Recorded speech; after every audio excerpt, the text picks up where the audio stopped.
अगर आप भी H1B वीजा लेकर यूएस में काम करने की सोच रहे हैं तो आपको शॉक लग सकता है।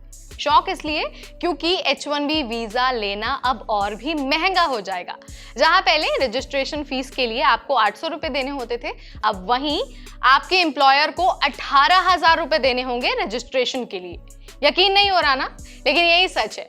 चलिए आपको सब कुछ यहाँ पर बता देते हैं, स्टेप बाय स्टेप सारी चीजों पर बात कर लेते हैं। नमस्कार, मैं हूं नेहा आपके साथ और आप देख रहे हैं एनबीटी टेक एड।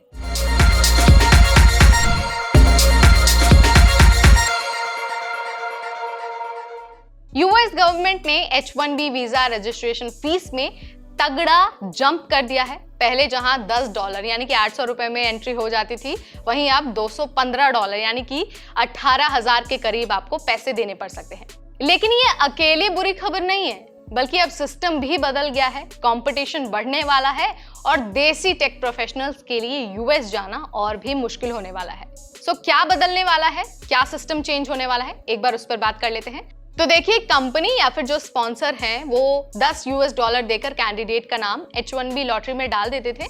अगर नाम निकल आया तो आगे का प्रोसेस शुरू हो जाता था। इससे बहुत सारे लोग मल्टीपल जॉब ऑफर से मल्टीपल एंट्रीज डाल देते थे, जिससे सिस्टम में धांधली हो रही थी। अब हर कैंडिडेट सिर्फ एक बार लॉटरी में एंटर कर सकता है, चाहे कितनी भी जॉब ऑफर्स उसके पास क्यों ना हो।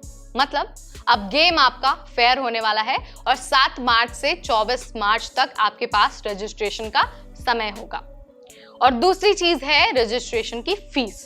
अब देखिए, $215 पर एंट्री आपको पैसा खर्च करना पड़ेगा, आपके स्पॉन्सर को पैसा खर्च करना पड़ेगा। तो अब बेवजह मल्टीपल एंट्रीज नहीं हो पाएगी, लेकिन कंपटीशन और भी टफ हो जाएगा।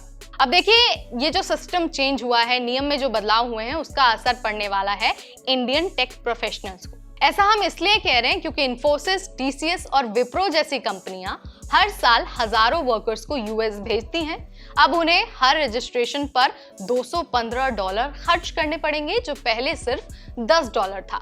स्किल का लेवल अब बढ़ गया है और जो मीडियोकर एप्लीकेंट्स हैं वो रिजेक्ट हो सकते हैं। तो आपको अब क्या करना है, अपना बैकअप तैयार रखना है। सबसे पहले तो आपको सिर्फ और सिर्फ H1B पर डिपेंड नहीं रहना है। कनाडा, यूके या फिर आपको रिमोट जॉब्स भी देखनी है। इसके अलावा इंडियन आईटी कंपनीज की स्ट्रैटेजी बदल सकती है, तो आपको मार्केट ट्रेंड्स पर भी नजर रखना है। तो देखिए, H1B ड्रीम महंगा तो हो ही गया है, साथ ही आपके लिए और भी ज्यादा कॉम्पिटिटिव होने वाला है।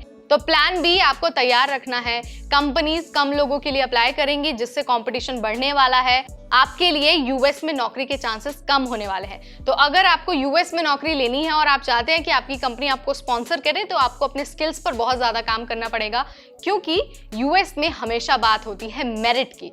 अगर आप सबसे बेस्ट हैं, आपको तभी यूएस में नौकरी मिलेगी और तभी आपकी कंपनी आपको स्पॉन्सर करने वाली है। पहले तो नियम बहुत फ्लेक्सिबल थे, रजिस्ट्रेशन की फीस भी बहुत कम थी, तो स्पॉन्सर्स पर इतना ज्यादा बोझ नहीं होता था। लेकिन अब जो स्पॉन्सर्स हैं, जो आपकी कंपनियां हैं, उन पर भी बोझ बढ़ेगा। तो जाहिर सी बात है कि कंपटीशन का लेवल हाई होने वाला है।